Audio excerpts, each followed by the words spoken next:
Halo sobat, jumpa lagi melanjutkan kisah Nogo Sosro dan Sapu Inten untuk sobat semua. Pada kesempatan ini kita mengambil episode Ternyata Kebu Kanigoro. Selamat menikmati. Salam budaya.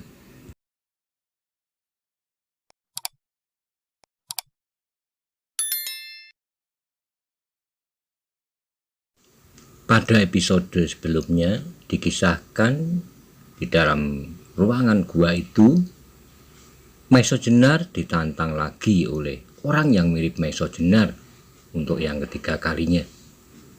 Tetapi kali ini Maiso Jenar sudah tidak ingin bertarung dan menanggapi tantangan orang itu. Bagaimana kelanjutan kisahnya? Simak bersama-sama. Monggo kula aturi subscribe, like, komen, soho share. Matur nuwun. Aku tidak menganggap demikian, bantah orang itu. Sebab aku memang demikian sebenarnya. Kau dapat berkata demikian pada orang lain, bahkan kepadaku, kepada Maiso Jenar, murid Ki Ageng Pengging Sepuh, sahut Maiso Jenar. Tetapi dapatkah engkau berkata demikian kepada dirimu sendiri, kepada hatimu? Orang itu tiba-tiba menjadi gelisah, tetapi ia diam saja. Nah, Kisana, sebenarnya engkau tak usah mempersulit dirimu, sambung Maiso Jenar. Kau dapat berbuat sekehendakmu tanpa suatu kesaksian pun di sini. Apakah kau menamakan dirimu Maiso Jenar atau bukan di hadapanku? Sesudah engkau berhasil membunuhku, akibatnya akan sama saja. Aku jadi yakin terhadap suatu kebenaran tentang dirimu. Tiba-tiba orang itu berkata bahwa otakmu memang tidak jelek. Sekali lagi Maiso Jenar terguncang. Orang yang menamakan dirinya Maiso Jenar itu sekali lagi membuat heran dengan kalimat-kalimat yang pernah diucapkan gurunya. Sehingga dengan demikian Maiso Jenar menjadi semakin yakin pula bahwa orang itu pasti mempunyai hubungan dengan gurunya. Karena itu ia tidak mau memperpanjang keadaan dalam belitan pertanyaan-pertanyaan.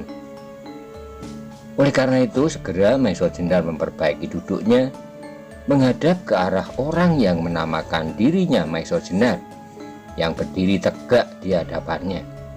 Dengan khidmatnya ia membungkuk hormat sambil berkata, "Tuan, sudah beberapa kali aku mendengar Tuan mengucapkan kalimat-kalimat yang sering diucapkan oleh almarhum guruku, Ki Ageng Pengging Sepuh. Karena itu aku mengharap agar Tuan tidak terlalu lama mengaduk otakku dengan teka-teki yang Tuan berikan mengenai diri Tuan." Orang itu memandang Maiso Jenar dengan tajamnya, tetapi mata itu makin lama semakin menjadi lunak. Dengan sebuah senyuman ia menjawab, "Jadi kau benar-benar percaya bahwa aku bernama Maiso Jenar? Bukankah kau akui bahwa aku dapat menirukan beberapa kalimat yang pernah diucapkan oleh guruku, Ki Ageng Pengging Sepuh?" "Maafkanlah," jawab Maiso Jenar. "Bagaimana aku dapat percaya bahwa diriku dapat dipecah menjadi dua orang, aku dan Tuan?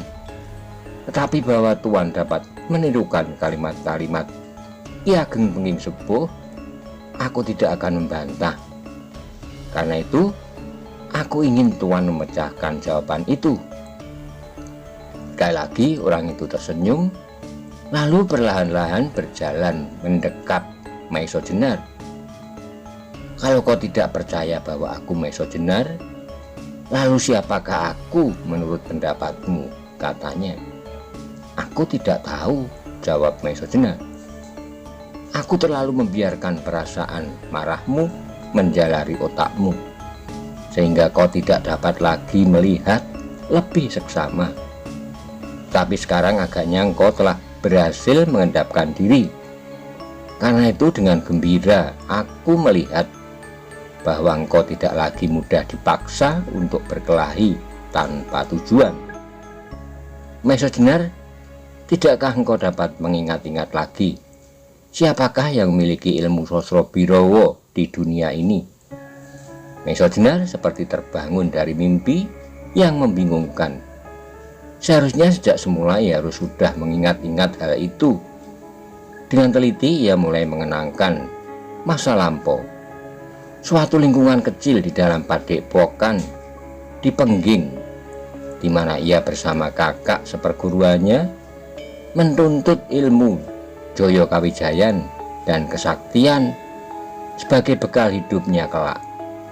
Tetapi bagaimanapun ia mengingat-ingat, namun yang diingatnya hanyalah di dalam padepokan itu. Kecuali dirinya dan almarhum Kebu Kenongo, tidak ada seorang murid pun lagi. Akhirnya ia mulai mengingat siapakah yang sering datang ke padepokan itu. Orang-orang lain yang mempunyai hubungan erat dengan gurunya. Tapi gurunya sangat teliti sehingga tidak mungkin ada orang lain yang dapat mencuri ilmu sakti itu tanpa sepengetahuannya. Tiba-tiba Maisojena tersentak. Ya, orang itu ada orang yang selalu datang ke padepokan itu, melihat-lihat gurunya menurunkan ilmu kepadanya. Karena ingatan itulah, maka mata Maisojenar menjadi berkilat-kilat. Sekali lagi ia membungkuk hormat, katanya, "Tuan, baru sekarang agaknya otakku dapat bekerja dengan baik. Perkenankanlah aku menebak siapakah sebenarnya Tuan." Orang itu mengangguk, kemudian katanya, "Kau telah berhasil mengingat kembali orang-orang yang memiliki aji Sosrobirowo?" "Sudah Tuan," jawab Maisojenar. "Pertama adalah guru, kedua dan ketiga adalah murid-muridnya, aku dan almarhum Ki Ageng Pengging, Ki Kebu Kenongo. Dan keempat adalah saudara muda seperguruan guru yang tidak lain adalah putra guru yang tua, kakak Ki Kebu Kenongo. Karena itu aku berani memastikan bahwa Tuan adalah orang yang keempat itu." Orang itu mengangguk-angguk, sahutnya, "Ingatanmu masih baik. Kalau kau pergunakan ternyata kau menebak dengan tepat." Sekali lagi Maisojenar membungkuk hormat. Dengan hikmat ia berkata, "Maafkanlah kelancanganku. Sudah berapa puluh tahun Tuan meninggalkan kami, sehingga aku tidak dapat mengenal Tuan kembali. Tidak ada yang perlu aku maafkan. Semuanya memang aku kehendaki demikian," jawab orang itu. Maisojenar tiba-tiba merasakan suatu yang bergelora di dalam dadanya. Suatu campur baur dari bermacam-macam perasaan sedih, gembira, bangga, dan terharu. Lebih daripada itu, ia beberapa kali mengucap syukur kepada Tuhan di dalam hatinya. Dalam suatu saat yang tak disangka-sangka, ia bertemu dengan putra gurunya yang tua, yang dalam perguruan menjadi adik seperguruan gurunya. Orang itu bernama Ki Kebu Kanigoro, yang lenyap beberapa tahun sebelum gurunya meninggal. Dari gurunya ia pernah mendengar bahwa ilmu Ki Kebu Kanigoro itu sama sekali tidak berada di bawah gurunya. Bahkan karena kegemarannya mengembara, ia dapat menambah ilmu itu dengan bermacam-macam bentuk dan isi. Sekarang ia bertemu dengan orang itu dalam suatu suasana yang seolah-olah mengandung pertentangan. Karena itu maka Maisojenar bertanya, "Seterusnya, Kakang Kebu Kanigoro, kalau sejak selama aku dapat berpikir dengan tenang, maka sejak semula aku tak akan berani melawan. Meskipun aku tidak dapat mengerti maksud Kakang dengan mempergunakan nama serta gelarku." Kebu Kanigoro tersenyum, lalu duduk di samping Maisojenar. Dengan perlahan-lahan ia menjawab, "Maisojenar, Kalau engkau mengenal aku sejak semula, maka keadaanmu akan berbeda pula. Apa yang kau capai selama beberapa hari ini justru karena engkau tidak mengenalku. Sadarlah, Maisa Jenar, bahwa Kebu Kanigoro telah memaksa dengan caranya supaya ia menekuni ilmunya lebih dalam lagi.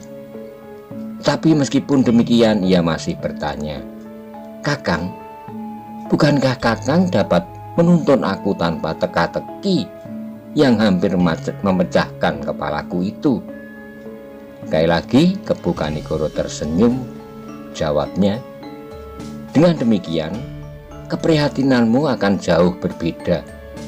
Kau akan mendalami ilmumu dengan tahap-tahap yang biasa. Tetapi dengan keadaanmu seperti yang kau alami, engkau benar-benar membanting tulang untuk memperdalam ilmu itu. Justru dengan demikian kau benar-benar telah menemukan sarinya dalam waktu yang singkat." "Tetapi Kakang," bertanya pula Maisa Jenar, "dari mana Kakang dapat mengetahui semua keadaan yang pernah aku alami? Bagaimana Kakang tahu bahwa Panembahan Ismaya telah menyembunyikan aku di sini? Dan bagaimana Kakang dapat mengenal hampir setiap orang yang pernah aku kenal pula?" Kebu Kanigoro mengerutkan keningnya.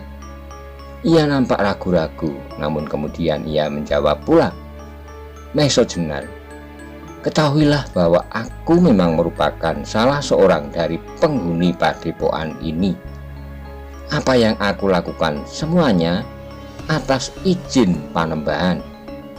Dan dari Panembahan pula aku mendapatkan beberapa petunjuk tentang engkau."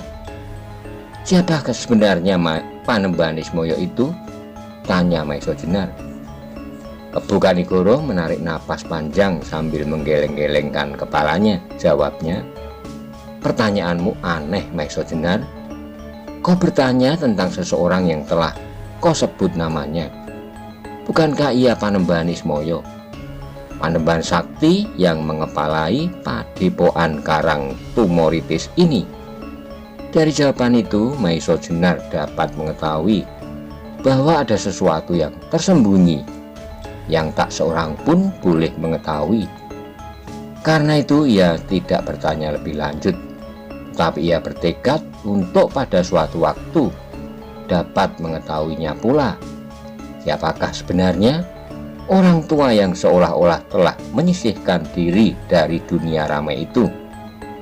"Kakang," Maisa Jenar memulai lagi, "kalau demikian, di manakah muridku Kakang sembunyikan?"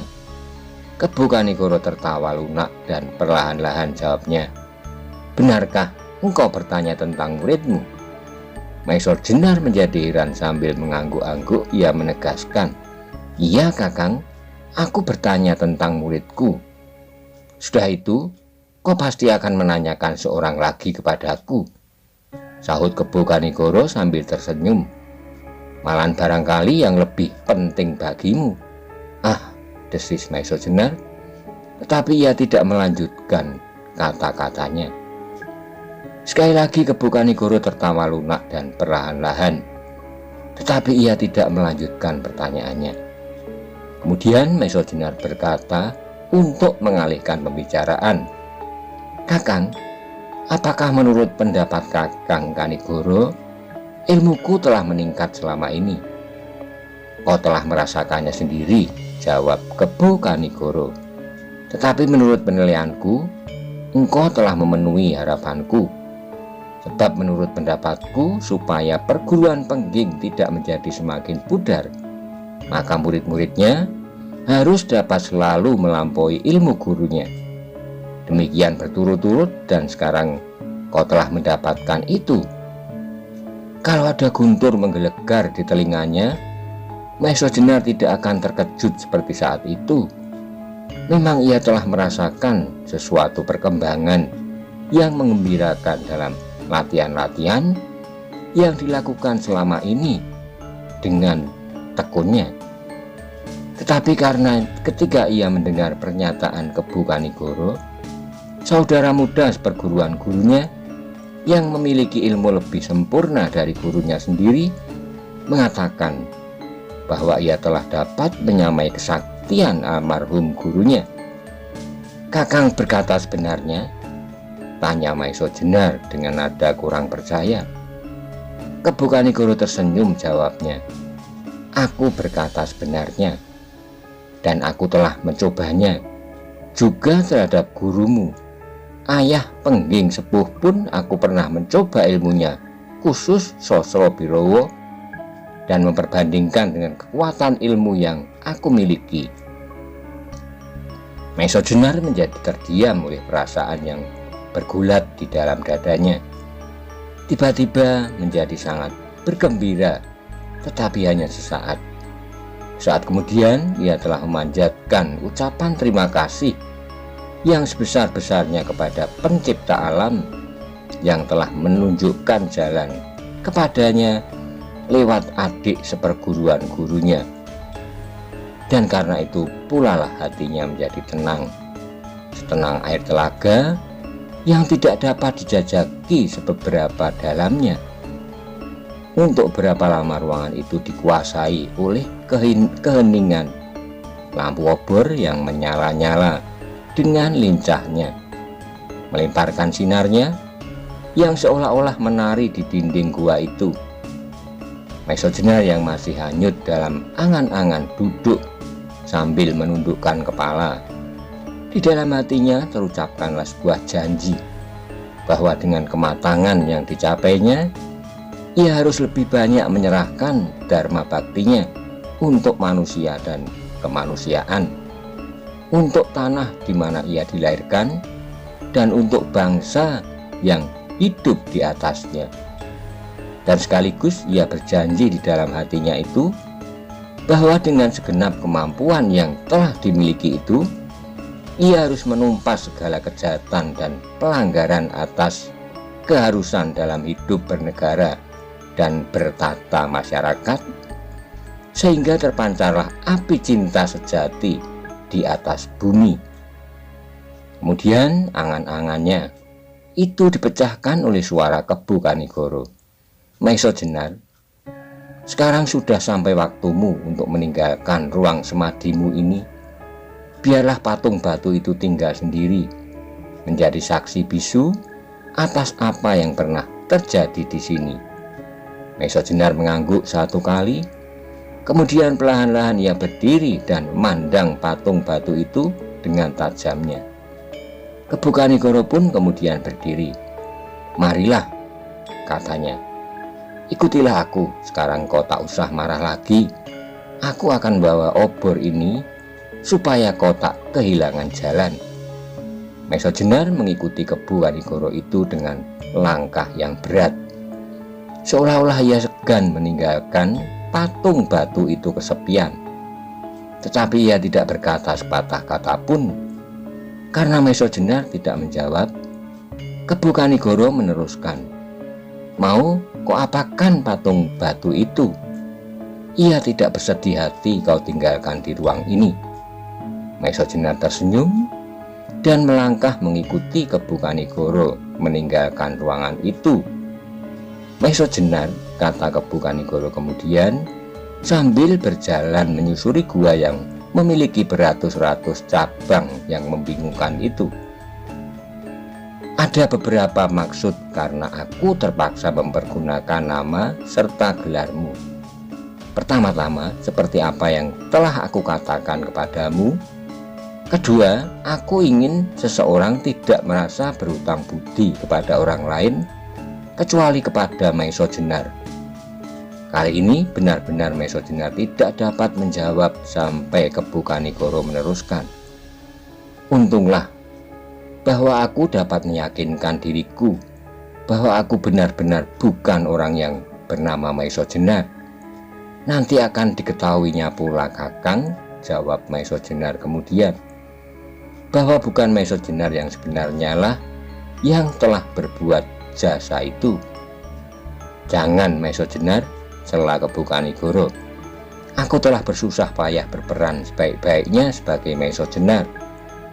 Tetapi bagaimanapun juga, orang akan tahu juga bahwa yang telah melakukan suatu perbuatan yang dahsyat itu pasti bukan aku, jawab Mesojenar pula. Sebab Kakang Kebu Kanigoro telah menggunakan sekian banyak orang. Apakah aku dapat melakukan pekerjaan seperti itu? Kau masih belum dapat mengerti tentang dirimu sendiri, sahut Kebu Kanigoro.